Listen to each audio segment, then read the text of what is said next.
चलिए, very good morning. Next हम देखते हैं rules for block diagram reduction. Clear? चलिए स्टार्ट करते हैं कुछ इसमें। सबसे पहला रूल एग्जिस्ट करता है जब ब्लॉक्स सीरीज में कनेक्टेड होते हैं। क्लियर? अगर मेरे पास में दो ब्लॉक हैं, एक है G1 क्लियर और जो दूसरा ब्लॉक है वो है G2 क्लियर, दोनों अगर इस तरीके से सीरीज में कनेक्टेड है तो मैं इसको एक ही ब्लॉक का नाम ले सकता हूँ, वो होगा आपका G1 into G2 clear. Next आता है आपका ब्लॉक्स इन पैरेलल। क्लियर? अगर मेरे पास में एक ब्लॉक है G1 क्लियर और दूसरा ब्लॉक है G2 और वो अगर इस तरीके से कनेक्टेड हैं क्लियर, तो मैं इसको एक ही ब्लॉक में टर्म कर सकता हूं। उस ब्लॉक का नाम होगा G1 plus G2 clear. This will be simple G1 plus G2। ठीक है? और अगर इस तरीके से नहीं है, हो सकता है कि इस तरीके से अरेंज हो। ये ब्लॉक एक G1 क्लियर, ये दूसरा ब्लॉक है G2, ये रहा एक इनपुट, आउटपुट एक समिंग पॉइंट पे दे दिया क्लियर। इसको हम बोलते हैं समिंग पॉइंट। इसको ऐसे क्रॉस और ऐसे क्रॉस की मदद से शो करते हैं। ऊपर कुछ हो सकता है प्लस या फिर माइनस, कोई सी भी साइन हो। नीचे भी हो सकता है माइनस या फिर प्लस या फिर माइनस, कोई सी भी साइन हो क्लियर। तो इसका जो आउटपुट रहेगा वो इस तरीके से होगा कि आपकी ऊपर वाली जो साइन है वो G1 के साथ अटैच हो जाएगी और नीचे वाली साइन G2 के साथ अटैच हो जाएगी। मतलब इसको लिखने का तरीका होगा प्लस माइनस साइन जो भी होगी वो G1 के साथ अटैच होगी, प्लस माइनस G1, और ये वाली साइन जो भी होगी G2 के साथ अटैच होगी, यानी कि plus minus G2 will be the output if the blocks are in parallel. Clear? चलिए और आगे बढ़ते हैं हम। थर्ड पॉइंट देखते हैं हम, shifting a take off point. Clear? Third point है shifting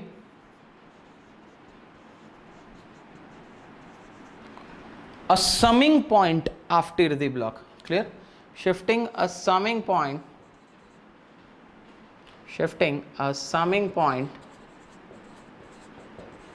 after the block.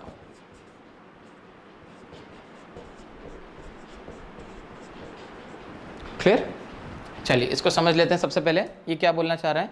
For example मेरे पास में ये एक समिंग पॉइंट है ना, और ये रहा एक ब्लॉक जिस ब्लॉक का नाम है G1 क्लियर। यहाँ पे माइनस साइन लगी हुई, यहाँ पे एक इनपुट आ रहा है X1, यहाँ पे एक इनपुट आ रहा है X2 क्लियर।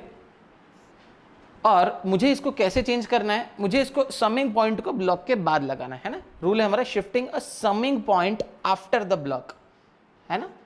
ये रहा आपका ब्लॉक क्लियर जिसका नाम है G1 और ये रहा आपका समिंग पॉइंट जो कि नीचे से इनपुट दे रहा है माइनस ऑफ माइनस साइन के साथ X2 और यहाँ पर जो इनपुट दे रहा है वो दे रहा है X1 क्लियर। समिंग पॉइंट के केस में एक बात याद रखना, आउटपुट कभी भी चेंज नहीं होता है क्लियर। यहाँ का जो आउटपुट है वो क्या आएगा, X1 माइनस X2। इस पॉइंट का सिग्नल क्या हो जाएगा, X1 माइनस X2, और X1 माइनस X2 किससे मल्टीप्लाई होगा, G1 के साथ, यानी कि ओवरऑल आउटपुट आएगा G1 times X1 minus X2 clear. तो जो यहाँ पर आउटपुट है वही आउटपुट भी यहाँ पर आना चाहिए। देख लेते हैं अभी क्या आउटपुट आ रहा है। यहाँ पर आउटपुट आएगा X1 इंटू G1 और माइनस साइन इसके साथ आ जाएगी, तो एक्चुअली आउटपुट अभी यहाँ पर आ रहा है आपका X1 G1 minus X2 clear. पर आना क्या चाहिए आपका X1 G1 minus X2 G1 clear. X1 के साथ भी G1 आना चाहिए और X2 के साथ में भी G1 आना चाहिए। तो क्या करें उसके लिए, कुछ भी नहीं करेंगे, X2 के साथ में G1 और लिख दो। तो X2 वाले ब्लॉक के साथ में एक ब्लॉक मैंने और ऐड कर दिया G1 का क्लियर। ये हो गया आपका X2। अब आप देखें X1 G1 minus X2 into G1, अब ये हो गया करेक्ट आंसर क्लियर। इन रूल्स को मेमोराइज ना करें, एक बार सिर्फ आप आउटपुट निकाल दे, अपने आप सब बातें समझ में आ जाएगी क्लियर। तो ये था आपका shifting a summing point after the block clear. Next हम देख लेते हैं shifting a summing point before the block clear. देखते हैं बिफोर द ब्लॉक में क्या होता है।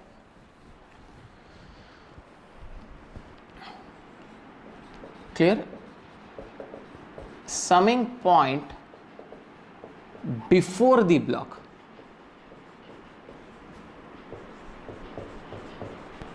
क्लियर। चलिए, कहने का मतलब है मेरे पास में एक ब्लॉक है जिसका नाम है G1, उसके आगे एक समिंग पॉइंट लगा हुआ है। क्लियर, चलिए देख लेते हैं इसको। इस समिंग पॉइंट पे माइनस साइन मान लेता हूँ, प्लस भी ले सकते हैं। यहाँ पर इनपुट आ रहा है x2, यहाँ पर इनपुट आ रहा है x1। क्लियर, ये रहा आपका ओवरऑल। अब आपको क्या करना है, आपको इस समिंग पॉइंट को ब्लॉक के पहले लगाना है ना। तो यहाँ पर नया ब्लॉक डायग्राम ड्रॉ कर देता हूँ। x2 तो हमारा इनपुट है ही है। क्लियर, x2 इनपुट आ रहा है, सॉरी x1 इनपुट आ रहा है ना। समिंग पॉइंट यहाँ पर लग गया पहले, तो minus sign as it is, ये रहा आपका x2 और ये रहा आपका ब्लॉक, ये ब्लॉक है G1। क्लियर, कंसेप्ट क्या था हमारा, कंसेप्ट ये था कि आउटपुट किसी भी हालत में चेंज नहीं होना चाहिए। क्लियर, चलिए यहाँ पर हम आउटपुट देख लेते हैं। यहाँ पर जो आउटपुट आ रहा है x1 G1 minus x2। Clear, output आ रहा है x1 into G1 minus x2। Clear है, यहाँ पर क्या आउटपुट आ रहा है, यहाँ पर आउटपुट आ रहा है x1 minus x2। Clear, x1 minus x2 और वो G1 से मल्टीप्लाई होगा तो आपका आउटपुट आएगा x1 G1 minus, clear, minus x2 into G1। आना क्या चाहिए, x1 के साथ तो G1 आना चाहिए, पर x2 के साथ G1 नहीं आना चाहिए। तो हम क्या करेंगे, यहाँ पर 1/G1 का मल्टीप्लाई कर देंगे, 1/G1 का मल्टीप्लाई कर देंगे और ये दे देंगे x2। अब आप रिजॉल्व करें तो अब x2 के साथ में G1 नहीं आएगा, so this is your solution. Clear, तो आपको सिर्फ एक बात याद रखनी है बस, कि आउटपुट चेंज नहीं होगा, बाकी आपको कुछ भी मेमोराइज नहीं करके जाना है। क्लियर, चलिए नेक्स्ट केस देख लेते हैं, टेक ऑफ पॉइंट वाला केस। क्लियर, हम केस लेते हैं shifting a take off point after the block. Clear, next case हम ले लेते हैं shifting a take off point,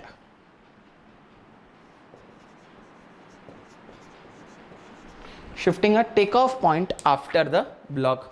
clear, चलिए डायग्राम ड्रॉ कर लेते हैं इसके लिए। आप देख सकते हैं ये रहा मेरा एक take off point, take off point पे इनपुट दिया मैंने x1। क्लियर, ये टेक ऑफ पॉइंट का आउटपुट है, यहाँ पर एक ब्लॉक लगा है G1 और यहाँ से मैं ले रहा हूँ आउटपुट। क्लियर, ये जो डॉट लगा रहता है इसको हम बोलते हैं take off point.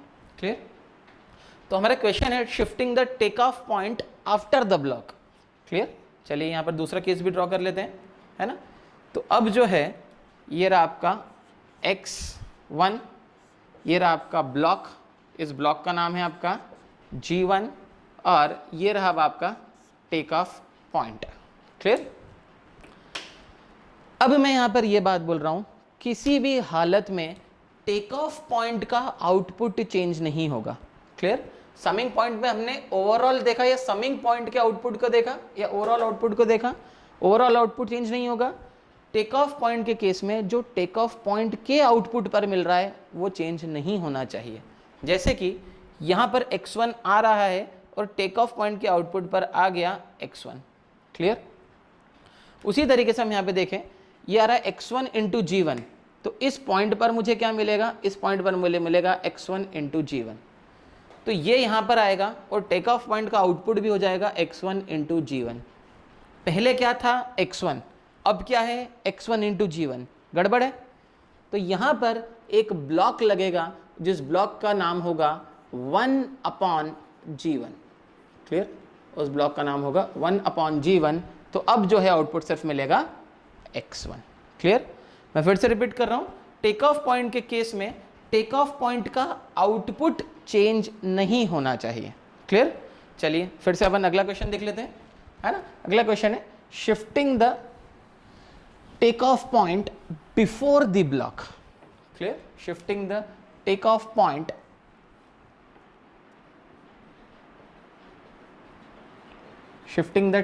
Point before the block. Clear. चलिए अब मेरे पास में ये एक ब्लॉक है, इस ब्लॉक का नाम है G1 और यहाँ से मैं इसका आउटपुट ले रहा हूँ। क्लियर। चलिए ये आ गया इसका ओवरऑल आउटपुट। यहाँ पर मैंने इनपुट दिया x1। क्लियर। यहाँ पर मुझे ये टेक ऑफ पॉइंट है और ये रहा मेरा आउटपुट। तो आप देख सकते हैं यहाँ पे टेक ऑफ पॉइंट का आउटपुट आ रहा है x1 into G1। Clear. Shifting the take off point before the block. Clear. दूसरा ब्लॉक डायग्राम यहाँ पे ड्रॉ कर रहा हूँ, अगर आप ध्यान से देखेंगे तो ये मैंने टेक ऑफ पॉइंट को ब्लॉक के पहले शिफ्ट कर दिया है। इनपुट अभी भी x1 बना हुआ है, ब्लॉक G1 है ना, और यहाँ से मैं आउटपुट देख रहा हूँ। तो आउटपुट तो चेंज नहीं हुआ, x1 इंटू G1। पर क्या हमको ये आउटपुट देखना है क्या? नहीं, हमको आउटपुट कौन सा देखना है? टेक ऑफ पॉइंट का आउटपुट चेंज नहीं होना चाहिए। तो यहाँ अगर टेक ऑफ पॉइंट का आउटपुट देखूँ तो ये x1 आया, x1 गया और x1 यहाँ पर चला गया। टेक ऑफ पॉइंट के आउटपुट पर मिल रहा है x1, बल्कि क्या मिलना चाहिए? x1 into G1। इसका मतलब सिर्फ एक ब्लॉक यहाँ पर और लगेगा जो कि किसे मल्टीप्लाई होगा? G1 के साथ में। तो अब आउटपुट आएगा x1 इंटू G1। क्लियर। चलिए बचे हुए रूल्स हम देखते हैं नेक्स्ट लेक्चर में। Thank you.